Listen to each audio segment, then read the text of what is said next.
It's hard to know where to start. The trip was very good. We had a great flight out. The Lord opened up some doors to witness. On the trip from Columbia to Chicago, I actually got to sit beside a young man that's going to Iraq here in just about 4 or 5 weeks. He was finishing up some training at Fort Jackson. I got a chance to talk to him for a little while. Maybe he will see his need for salvation. We had to try to figure a way to get a lady and her 2 kids sitting side by side. As we all moved around there on 3 or 4 rows, ended up Jessie was sitting right beside her, and she had lost her husband a year ago. And her oldest son just happened to be the same age as Jessie when he lost his father. She turned around and told Dave and I that she was really, really encouraged by that. She's a sound Christian and bringing her kids up the same way her husband was as well, and she was just really touched, and it was great to see God put Jessie right beside her to answer some questions that she had through this all. The traveling was kind of hectic. It was, of course, long and tedious and sometimes uncomfortable, but it was well worth the effort. This is Talkeetna Baptist Church in Talkeetna, Alaska. It's about 7 miles away from the town, out in the rural section. And if you would notice, on the left-hand side of the big church is a little square room on it, like addition. Well, that was the beginning of the church. It was a little room there we built about 7 or 8 years ago. And it was a 20 by 20 room, and then the next year we came back and built the main auditorium, and I can remember being right up on that top peak of that thing, putting those trusses up there when it was going up. It was a very loving and good fellowship at this church, and the people that were there, we felt like friends from the time we got there, especially being greeted by the pastor's children the first morning, and from then on it went uphill. It was just great to be there among these people. The fellowship and the making new friends and the hospitality of the people in the church and the pastor and his reception and including us in the fellowship and in the services was just wonderful. We each got to give testimonies or sing, or in Dave's case, he preached. And it was just great to be able to fellowship in a church in this setting. The most enjoyable thing I've seen out of this trip is no matter how much you give, the Lord always has a way to give it back to you many times over. Wes Hudson is the pastor there. He's been up there for about, I think a couple years now. He and his family. He has 5 children there.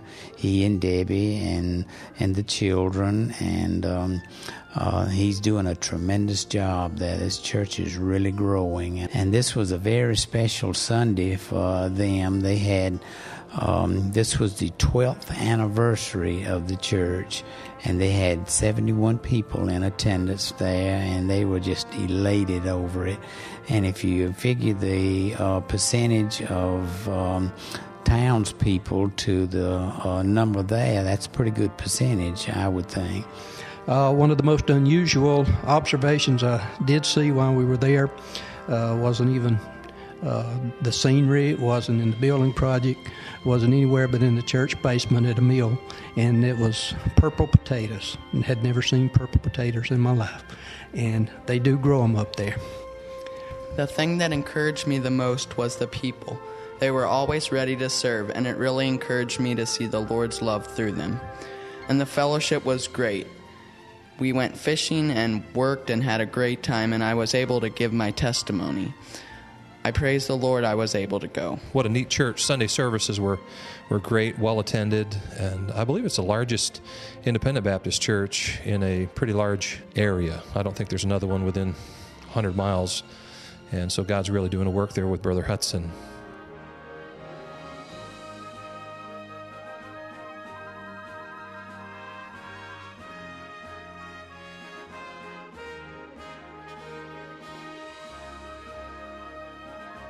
The work went amazingly well. We had some experienced people with us, people that knew what they were doing and how to do and how to get the projects organized. They had materials ready for us when we arrived, and from the moment the next day after we got there, we started working, and things went very quickly. We accomplished building a 2-car garage with a furnace room and a woodshed on the back of it, to include from ground up, putting the building up, framing, putting siding on it, putting a roof on it. We had a crew working on the siding, vinyl siding on the parsonage, and that was all completed too while we were there, as well as putting a wraparound deck on the house. So it was just a lot of work, but a lot of fun. We had a good time together. We joked and we worked, and we had a great time.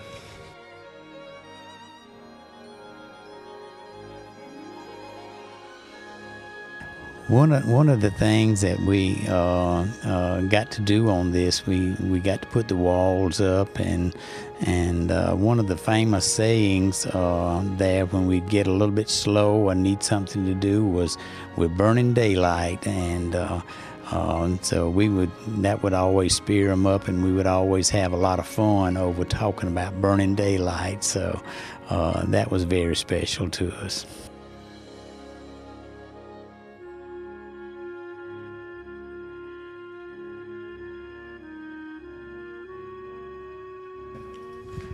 We got much done in a short time, but the work really didn't seem like work at all due to all the fun we were having while working. While speaking with Pastor Hudson during lunch one day, he shared with me all the mission trips that he had been on, and how impressed not only was he with the amount of work that the Grace team got accomplished, but even more so he was impressed with the special spirit of the entire group. Everyone going about their own work with a great attitude and care for one another.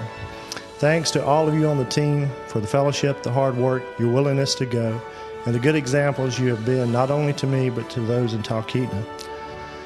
I found as you go on a missions trip, you go to serve and hopefully be a blessing to others. But after returning, reflecting, I think you realize that you yourself probably received the greatest blessing of all. Isn't it great how God works? We knew that it was going to be a great trip. We got there and found out that there'd been rain for several weeks before we got there. Every day it rained, and when we got there, we were expecting to have some rain too, but God held the clouds back and we were able to get a lot accomplished. Thursday is when we really went after it on that deck on the house and wrapped nearly half the house with a beautiful deck. They weren't going to do that until next spring, but we were able to finish that up. And I think also that day the men had worked on, some of the men that were staying over at Bert's house did some roofing on his house as well.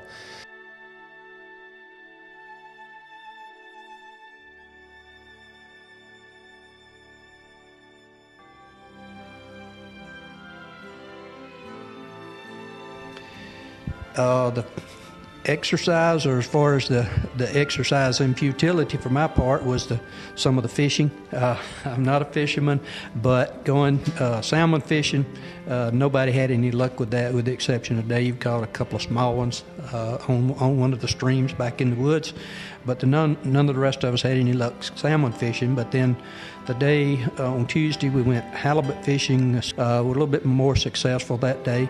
Brought back about 120, 130 pounds of halibut. So we were very pleased with that. We enjoyed fishing. We took this a 2.5-hour ride through a 2.5-mile tunnel at the end to get to Whittier, Alaska, where we drove for 2.5 hours to go fishing.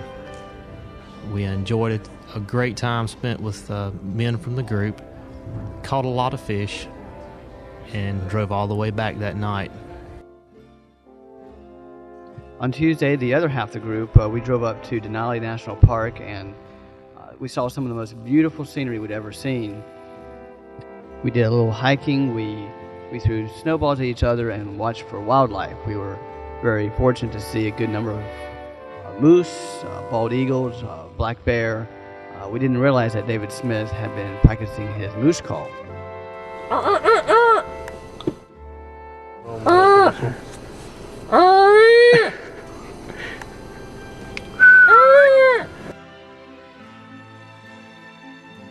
One of the blessings of the trip was getting to know the people of Talkeetna Baptist Church.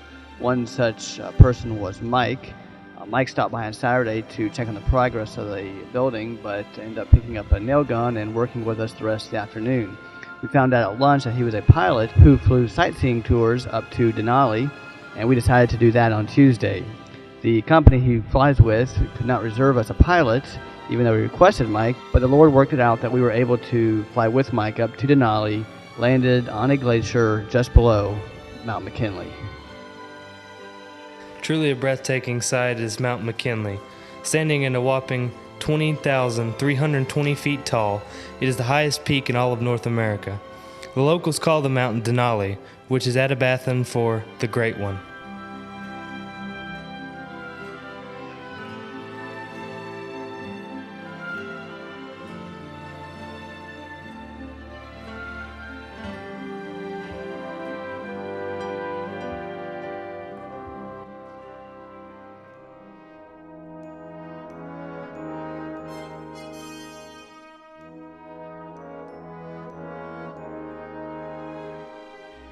Alaska was wonderful.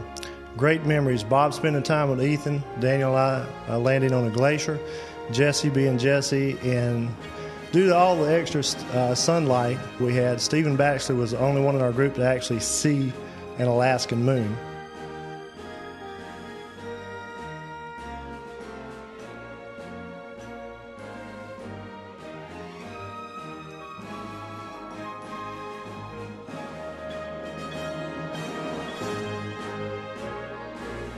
We'd like to end this presentation with a few of the sights of Alaska.